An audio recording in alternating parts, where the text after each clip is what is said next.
예, 오늘 시간에는 신부가 되어 신부를 부르다, 이 제목으로 하나님 말씀을 사모해 보도록 하겠습니다. 요한계시록 19장의 말씀에서 어린 양의 혼인잔치에 청함을 받은 자들이 복이 있다고 말씀을 하시고 있습니다.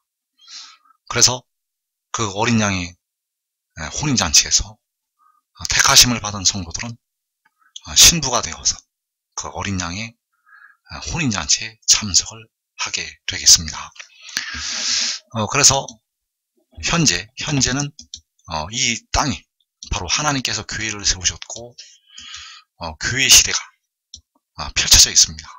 그래서 바로 그 교회는 일곱 금촛대가 되겠고, 바로 교회의 머리가 되시는 주님께서 남편이 되어지시고, 또 교회는 아내가 된다는 사실입니다. 그래서 교회의 머리가 되신 주님께서는 본래가 여호와 하나님이 되시겠고, 바로 그 여호와께서 어린 양이 되셔서 백성들의 영혼을 속량을 하시게 되었습니다.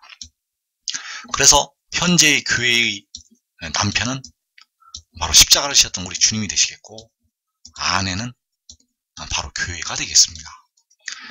그리고 이제 온전한 것이 올 때 온 이스라엘 시대가 열리게 됩니다. 그래서 이때 어린 양의 혼인잔치가 열리게 되는데, 이때 신랑은 바로 고린도전서 6장 13절에서 주는 몸을 위하여 계신다고 말씀하는 그 몸을 위해서 백성들의 썩어질 몸의 속량을 위해서 영혼을 제물로 드리는 그 주가 되겠고, 그 주는 바로 지혜이고, 바로 역시 그 백성들의 죄를 속죄를 하는 어린 양이 된다는 사실입니다.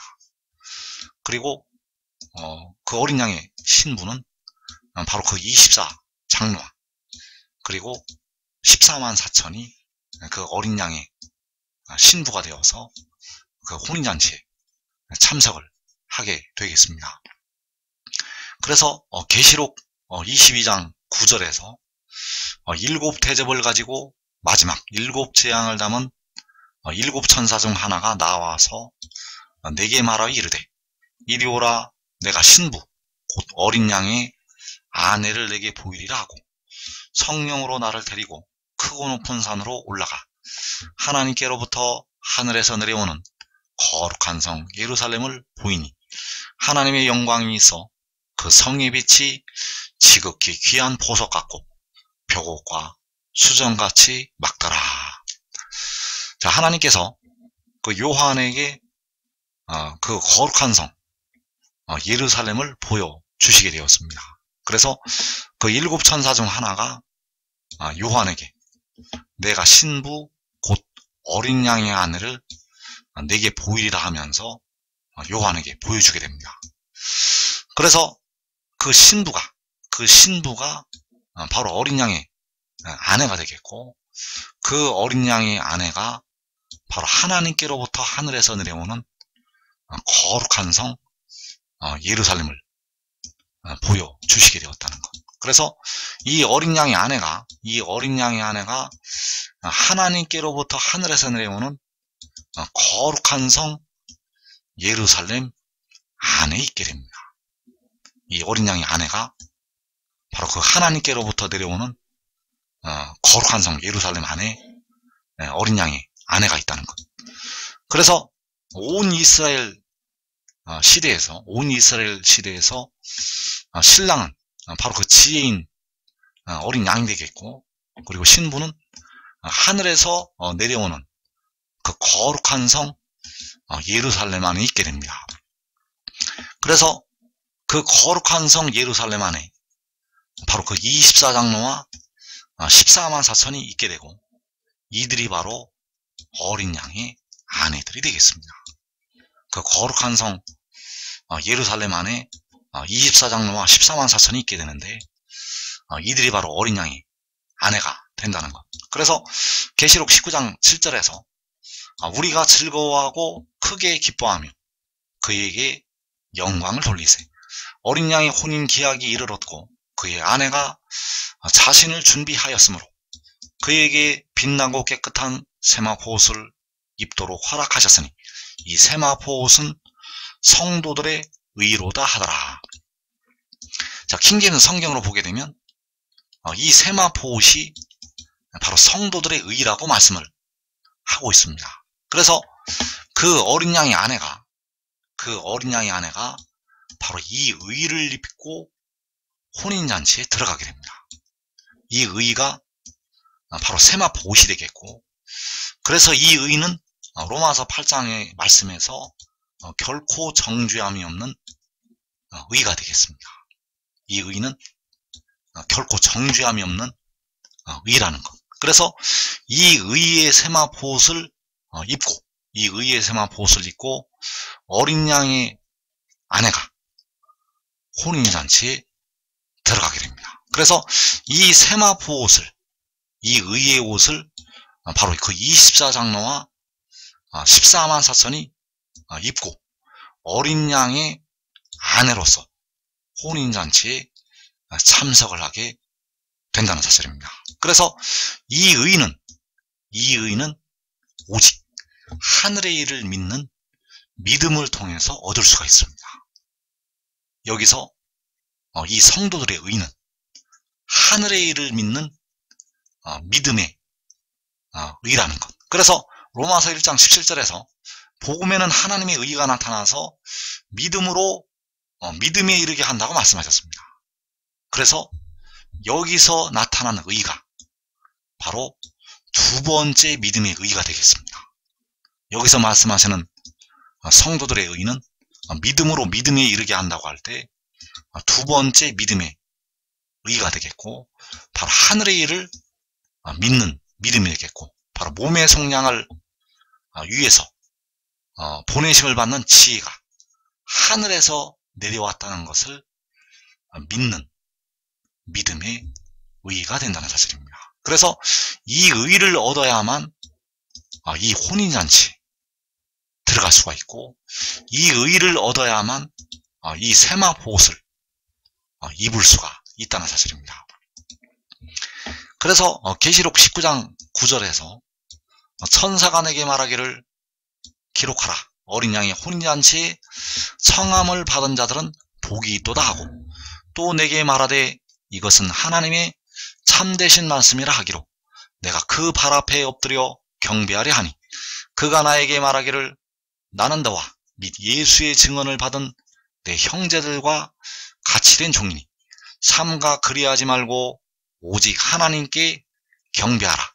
예수의 증언은 예언의 영이라 하더라.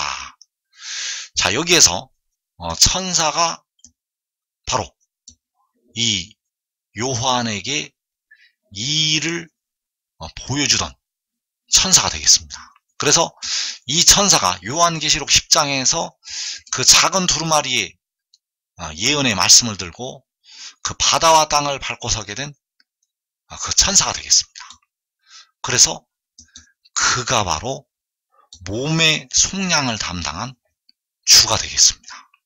고린도전서 6장 13절에서 주는 몸을 위하여 계시느니라라고 말씀을 하고 있고, 그 몸을 위해서, 몸의 속량을 위해서, 몸의 속전을 지불하는 주가 바로 이 바다와 땅을 밟게 되는 천사라는 것.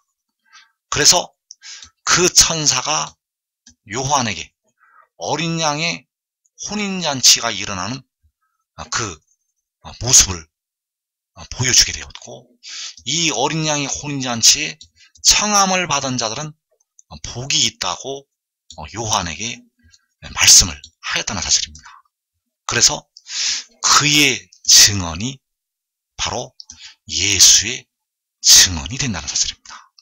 그의 증언은 바로 그 요한복음 8장 14절에서 내 증언이 참되니 나는 내가 어디서 오며 어디로 가는 것을 안다는 것이 되겠고, 이 증언을 받아들이는 자들이 바로 그 믿음에 이르러서 의를 얻게 됩니다. 바로 결코 정죄함이 없는 의를 얻는다는 것. 그래서 이 증언이, 이 예수의 증언이 바로 생명의 그 영의 법이 되겠습니다.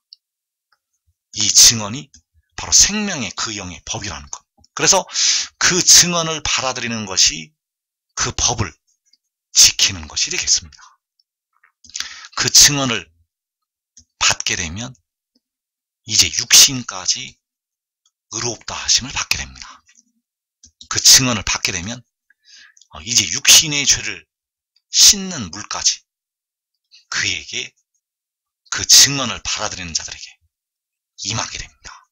그러면 이제 결코 정죄함이 없는 상태에 들어가게 된다는 사실입니다. 그래서 요한에게 이 일들을 보여주면서 말을 하는 이 천사가 바로 그 어린 양의 혼인잔치에서 신랑으로 나타나게 됩니다. 그래서 천사가 요한에게 말을 하게 되었고, 요한이 그의 발 앞에 엎드려 경배를 하려고 하였습니다. 그래서 요한도 24장로로서 장차 신부의 자리에서 그 혼인잔치에 들어가게 됩니다. 그래서 24장로와 14만 4천이 그 어린 양의 혼인잔치에서 신부가 되어서 그 혼인잔치에 참석을 하게 된다는 사실입니다. 그래서 천사가, 여기서 요한에게 말하는 천사가 바로 계시록 10장에서 그 바다와 땅을 밟고 서 있는 천사가 되겠고, 고린도전서 6장 13절에서 몸의 속량을 위한 주가 된다는 사실입니다. 그래서 계시록 22장 16절에서 나 예수는 교회들을 위하여 내 사자를 보내어 이것들을 너희에게 증언하게 하였노라. 나는 다윗의 뿌리요 자손이니 곧 광명한 새벽별이라 하시더라. 성령과 신부가 말씀하시기를 오라 하시는도다. 듣는 자도 오라 할 것이요 목마른 자도 올 것이요 또 원하는 자는 값없이 생명수를 받으라 하시더라. 그래서 여기서 말씀하시는 나 예수가 바로 알파와 오메가가 되시는 만군의 여호와 하나님이 되시겠습니다. 여기서 16절에서의 나 예수는 바로 만군의 여호와 하나님. 그래서 주께서 교회들을 위하여 내 사자를 보내어 이것들을 증언하게 하셨다고 말씀하셨습니다. 그래서 그 보내신 내 사자가 계시록 10장에서 바다와 땅을 밟고 서 있는 천사, 바로 작은 두루마리의 그 말씀을 들고 서 있는 그 천사가 되겠고, 그를 보내서 이것들을 증언하게 하셨습니다. 그래서 그 보내신 내 사자가 바로 신랑으로 혼인잔치에 들어가게 됩니다. 그리고 신부가 오라 하신도다라고 말씀하셨습니다. 그래서 신부가 백성들을 향해서 오라고 청하게 됩니다. 이 신부들이 하나님의 백성들을 향해서 오라고 청하게 된다는 사실. 그래서 요한계시록 7장에서 바로 그 의의 나무들이 셀 수 없는 큰 무리를 향해서 오라고 부르게 됩니다. 이 의의 나무들이 바로 이사야 40장에서 아름다운 소식을 시온에 전하는 자, 그 아름다운 소식을 예루살렘에 전하는 하나님의 종들이 되겠고, 이들이 큰 무리를 향해서 오라고 부르게 됩니다. 그래서 이들의 소리를 듣고 많은 백성들이 그 무덤에서 그 영광을 보고 살아서 일어나게 됩니다. 이들이 세계 만방을 위해 향해서 그 여호와의 영광을 전파를 하게 되고, 그들을 향해서 열방을 향해서 여러 나라를 향해서 오라고 부를 때 많은 백성들이 일어나게 된다는 것. 그래서 이 신부가 말씀하시기를 백성들을 향해서 오라고 청하게 된다는 사실입니다. 그래서 계시록 7장에서 셀 수 없는 큰 무리가 모여서 하늘로 올라가게 되고, 그리고 전 3년 반에 두 증인이 전 3년 반 동안 이 땅에 남겨진 택하신 자들을 향해서 하나님의 복음을 전하게 됩니다. 그래서 두 증인이 전하는 하나님의 복음은 바로 하늘의 일이 되겠고, 그 하늘의 일을 전 3년 반 동안 이 두 증인이 이 세상에 증거를 하게 되고, 이 증언을 받아들이는 자들이 늦게나마 전 3년 반에 그 광야로 모이게 됩니다. 그래서 전 3년 반이 끝나고 하늘에 올라와서 역시 이들도 혼인잔치에 참석을 하게 되겠습니다. 그래서 우리가 알아야 될 것이, 나 예수, 계시록 22장 16절에서 나 예수라고 말씀하시는 주님께서는 바로 알파와 오메가가 되시는 여호와 하나님이 되시겠습니다. 그 주님께서 보내신 내 사자가 고린도전서 6장 13절에서 주는 몸을 위하여 계신다고 말씀하는 그 주가 되겠고, 바로 백성들의 몸의 속량을 위해서 영혼을 제물로 드리는 지혜가 된다는 사실입니다. 그래서 그가 바로 어린 양의 혼인잔치에서 그 어린 양으로 나타나게 된다는 사실입니다.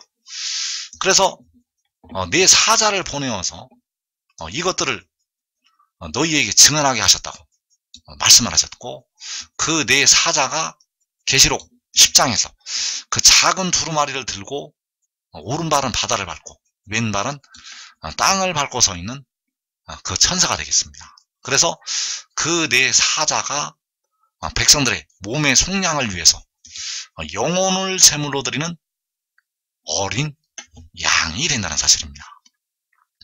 이사야 53장 10절에서 영혼을 제물로 드린다고 하였고, 자기 영혼에 수고하는 것을 보고 만족하게 여길 것이라고 말씀하였습니다. 그래서 그 영혼의 속죄를 통해서, 그 영혼으로 백성들의 육신의 죄를 속죄함을 통해서 백성들이 이제 무덤에서 썩어짐의 종로로 탄 데서 벗어나게 된다는 사실입니다. 그래서 그를 이 땅에 보내시게 되지만은 하나님께서 그를 철저히 숨기시고 감추시게 됩니다.